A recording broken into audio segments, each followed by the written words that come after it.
کچھ لوگ ہمیشہ خبروں میں بنے رہنے کے لیے کچھ بھی اناپ شناپ بول دیتے ہیں اور اس فیلڈ میں ماہروں میں سے ایک وسیم رضوی کا بھی نام آتا ہے۔ وسیم رضوی ہمیشہ ووادت بیان دیتے رہے ہیں اور اس بار وسیم رضوی نے دنیا بھر کے کروڑوں لوگوں کو آہت کرنے کی کوشش کی ہے۔ جی ہاں، وسیم رضوی نے مسلمانوں کے جذبات سے کھیلتے ہوئے مذہبی کتاب قرآن شریف کی 26 آیتوں کو ہٹانے کے لیے سپریم کورٹ میں ایک حلف نامہ دائر کیا ہے۔ وہیں دنیا بھر کے مسلمانوں کا ماننا ہے کہ قرآن شریف اللہ کی کتاب ہے جسے کوئی قیامت تک نہیں بدل سکتا۔ اب آئیے آپ کو سنواتے ہیں آل انڈیا شیعہ پرسنل لا بورڈ قدیم کے جنرل سیکریٹری علامہ علی حسین قمی کو۔ انہوں نے کہا کہ وسیم رضوی کا مذہب سے کوئی تعلق نہیں ہے، وہ ایک کافر ہے۔ قرآن کے اندر کچھ آیتیں ایسی ہیں جو آتنک کو بڑھاوا دیتی ہیں، وائلنس آتنک کو بڑھاوا دیتی ہیں، آتنک کو بڑھاوا دیتی ہیں کہ یہ آر ایس ایس اور بی جے پی کا کھلا ہوا ایجنٹ ہے اور مسلمانوں کے حساب سے یہ کافر ہو چکا ہے۔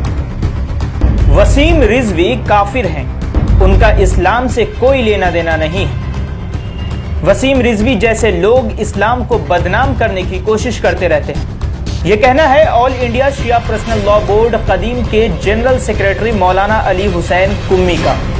جی ہاں، دراصل شیعہ وقف بورڈ کے پورو چیئرمین وسیم رضوی نے سپریم کورٹ میں قرآن شریف کی 26 آیتوں کو ہٹانے کی بات کہی ہے۔ وسیم نے کہا کہ ان آیتوں کے ذریعے لوگوں کو بھٹکایا جاتا ہے اور اس سے آتنکواد کو بڑھاوا ملتا ہے۔ اس کے بعد مسلمانوں میں غصے کا ماحول ہے۔ لوگ یہ سوچ رہے ہیں کہ ایک مسلمان ایسی باتیں کیسے کر سکتا ہے۔ آل انڈیا شیعہ پرسنل لا بورڈ کے پروکتا مولانا یعقوب عباس نے کہا کہ 26 آیتیں ہٹانا تو دور کی بات ہے، قرآن سے ایک حرف اور ایک نقطہ بھی نہیں نکالا جا سکتا۔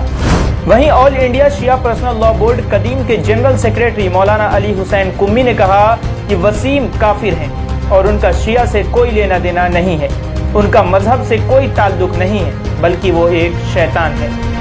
دیکھیے، پہلی بات تو یہ ہے کہ وسیم رضوی جو ہے اس وقت وقف بورڈ میں ہے نہیں، اس کو نکال دیا گیا ہے اور سی بی آئی جانچ اس پہ بٹھا دی گئی ہے اور وہ کام چل رہا ہے۔ دوسری بات یہ ہے کہ یہ آر ایس ایس اور بی جے پی کا کھلا ہوا ایجنٹ ہے اور مسلمانوں کے حساب سے یہ کافر ہو چکا ہے۔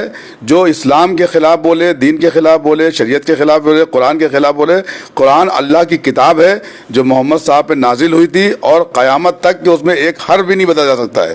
کوئی کورٹ ہو یا کوئی کچہری ہو یا کوئی قانون اس کو بدل ہی نہیں سکتا ہے، چاہے وہ ہندوستان ہو یا ہندوستان کی کوئی بھی کنٹری ہو۔ یہ ایک شیطان ہے، جس طرح سے سلمان رشدی تھا ویسے ہی جو ہے وسیم رضوی ہے۔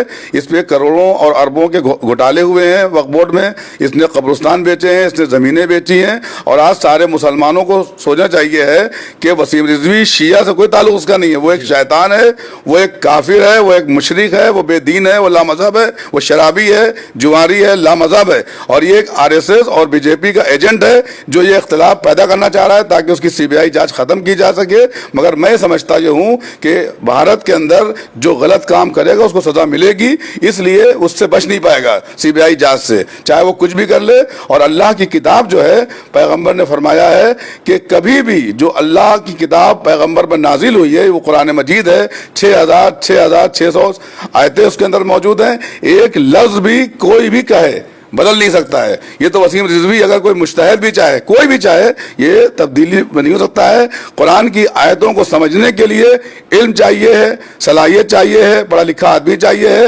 قرآن ہر ایک کے سمجھ میں نہیں آ سکتا ہے۔ ایک سورہ علم کی تفسیر کرنا مشکل ہے، نہ کہ قرآن کو جاہل کیا سمجھے گا جو خود بے دین ہو، لامذہب ہو، قرآن اس سے کیا تعلق قرآن کا ہے۔ اس لیے مسلمانوں کو اختلاف نہیں رہنا چاہیے کہ شیعہ کسی نے بیان دیا ہے یا سنی نے بیان دیا ہے، بیان کوئی بھی دے، حنبلی دے، مالکی دے، شافعی دے، دیوبندی دے، کوئی بھی مذہب کا مولوی ہو یا ایک عام آدمی ہو، اس بات کا ہم کنڈم کرتے ہیں اور خاص طور سے وسیم رضوی کے اس بیان کا کنڈم کرتے ہیں۔ اور کورٹ میں جانے سے کوئی مسئلہ کا حل نہیں ہوگا، کورٹ کی کسی کی حیثیت نہیں ہے کہ قرآن کی آیتوں کو بدل دے یا روک لگا دے۔ کوئی بھی وکیل ہو، جج ہو، ہائی کورٹ ہو، سپریم کورٹ ہو، سب سے بڑی جو کورٹ ہے وہ اللہ کی کورٹ ہے، اللہ کی کورٹ سے قرآن آیا ہے۔